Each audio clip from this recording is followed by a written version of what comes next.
প্ৰিয় বন্ধু বান্ধৱীসকল, আপোনালোকে বাৰু এই কথা জানেনে যে কঁঠাল খোৱাৰ পিছত কোনটো আহাৰ খালে এলাৰ্জি বেমাৰ হয়? মানুহৰ কোনটো ভিটামিন কম হ'লে বেছি ভাগৰ লাগে? দৈৰ লগত কি মিহলাই মুখত লগালে মুখ সুন্দৰ হয়?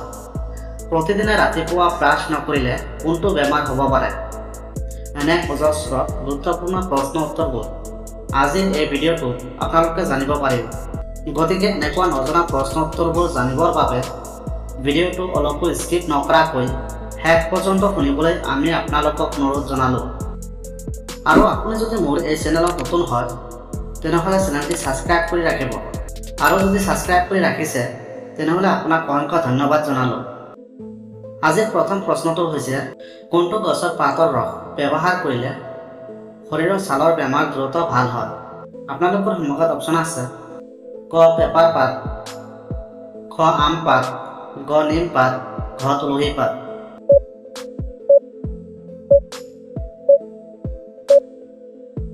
ইয়াৰ সঠিক উত্তৰটো হ'ব ক পেপাৰ পাত। পৃথিৱীত 1 ছেকেণ্ডত প্ৰায় কিমানজন শিশুৰ জন্ম হয়? আপোনালোকৰ সন্মুখত অপশ্যন আছে: ক 4 জন, খ 8 জন, গ 10 জন, খ 20 জন।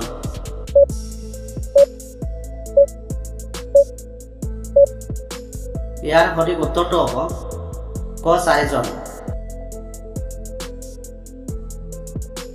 মানুহৰ কোনটো ভিটামিন কম হ'লে বেছি ভাগৰ লাগে?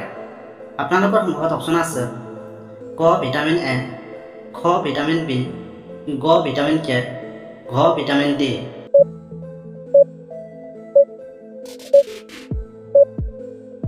ইয়াৰ সঠিক উত্তৰটো হ'ব ঘ ভিটামিন ডি। বিশ্বত কোনটো প্ৰাণীয়ে জিভাৰে শুনা পায়? আপোনালোকৰ সন্মুখত অপশ্যন আছে: ক মাছ, খ ভেকুলী, গ সাপ, ঘ টিকটিকি।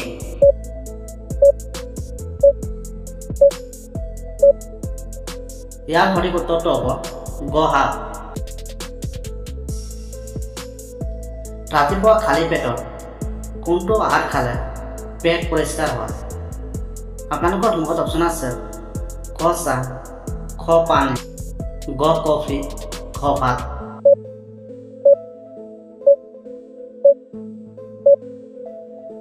ইয়াৰ সঠিক উত্তৰটো হ'ব খ পানী। আহাৰ খোৱাৰ পিছত কিমান মিনিট খোজ কাঢ়িব লাগে?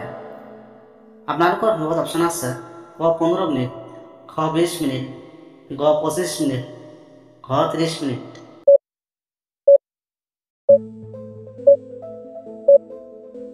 ইয়াৰ সঠিক উত্তৰটো হ'ব ক 15 মিনিট। তলত কোনটো আহাৰ খালে হাড়ত কেতিয়াও বিষ নহয়? আপোনালোকৰ সন্মুখত অপশ্যন আছে: ক কণী, খ মৌ, গ গাখীৰ, ঘ কুঁহিয়াৰৰ ৰস।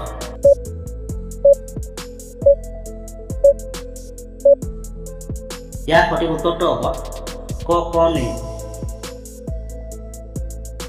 কি খালে শৰীৰৰ তেজ বৃদ্ধি হয়? আপোনালোকৰ সন্মুখত অপশ্যন আছে: ক ভাত, খ ৰুটি, গ ডালিম, ঘ খিচুৰি।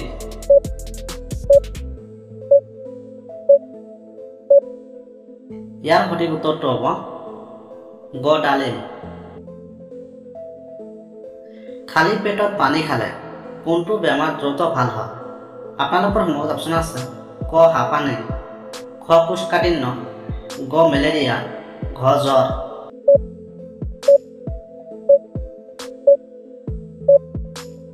ইয়াৰ সঠিক উত্তৰটো হ'ব খ কোষ্ঠকাঠিন্য। গাখীৰৰ লগত কি মিহলাই খালে গেষ্ট্ৰিকৰ সমস্যা দ্ৰুত কমি যায়? আপোনালোকৰ সন্মুখত অপশ্যন আছে: ক দৈ, খ মিশ্ৰি, গ পনীৰ, ঘ মাংস।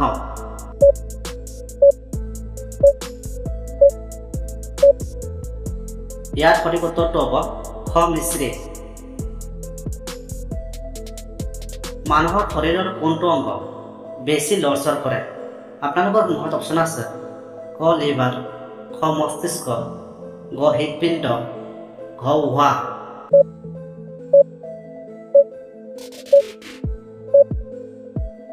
ইয়াৰ সঠিক উত্তৰটো হ'ব গ হৃদপিণ্ড। ফল খোৱাৰ পিছত কি খালে ডায়েবেটিছ ৰোগ বৃদ্ধি হোৱাৰ সম্ভাৱনা থাকে? আপোনালোকৰ সন্মুখত অপশ্যন আছে ক ৰুটি, খ পানী, গ ভাত, ঘ চাহ।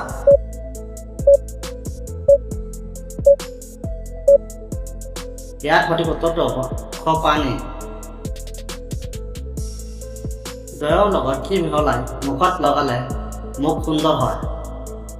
আপোনালোকৰ সন্মুখত অপশ্যন আছে ক নিম পাতৰ ৰস, খ পিঁয়াজৰ ৰস, গ জামৰ ৰস, ঘ নেমুৰ ৰস।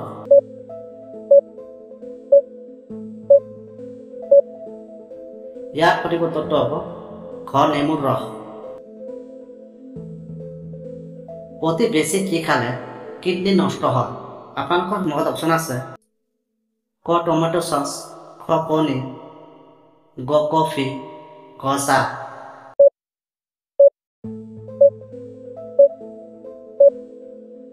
ইয়াৰ সঠিক উত্তৰটো হ'ব ক টমেটো চচ। ৰাতি ভাত খোৱাৰ পিছত দৈ খালে কোনটো ৰোগ হয়? আপোনালোকৰ সন্মুখত অপশ্যন আছে ক বদহজম, খ জণ্ডিছ, গ বমি, ঘ পায়খানা।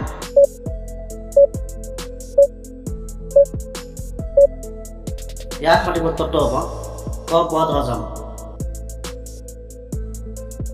কোনটো চব্জিৰ ৰস খালে ডায়েবেটিছ ৰোগ দ্ৰুত নিৰাময় হয়? আপোনালোকৰ সন্মুখত অপশ্যন আছে ক লাওৰ ৰস, খ তিতা কেৰেলাৰ ৰস, গ তিয়ঁহৰ ৰস, ঘ আলুৰ ৰস।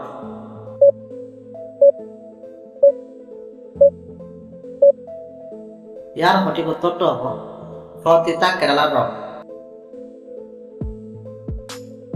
তিয়ঁহ আৰু গাজৰ একেলগে খালে কোনটো বেমাৰ দ্ৰুত কমি যায়? আপোনালোকৰ সন্মুখত অপশ্যন আছে ক খুজুলি, খ কৰ্কট ৰোগ, গ হাঁপানি, ঘ হৃদয় ৰোগ।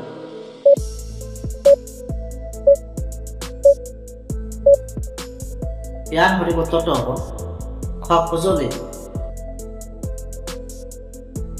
এজন মানুহে সুস্থ থাকিবৰ বাবে কিমান ঘণ্টাৰ পিছত আহাৰ খোৱা উচিত? আপোনালোকৰ সন্মুখত অপশ্যন আছে ক 4 ঘণ্টা, খ 6 ঘণ্টা, গ 7 ঘণ্টা, ঘ 8 ঘণ্টা।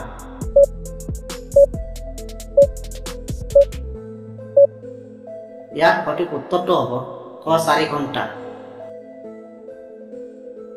প্ৰতিদিনে ৰাতিপুৱা ব্ৰাছ নকৰিলে কোনটো বেমাৰ হ'ব পাৰে? আপোনালোকৰ সন্মুখত অপশ্যন আছে ক কেঞ্চাৰ, খ পেটৰ বিষ, গ দাঁতৰ বিষ, ঘ ডায়েবেটিছ।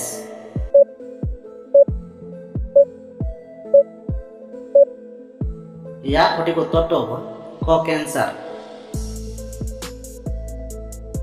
কঁঠাল খোৱাৰ পিছত কোনটো আহাৰ খালে এলাৰ্জি বেমাৰ হয়? আপোনালোকৰ সন্মুখত অপশ্যন আছে ক নেমু, খ গাখীৰ, গ আম, ঘ কল।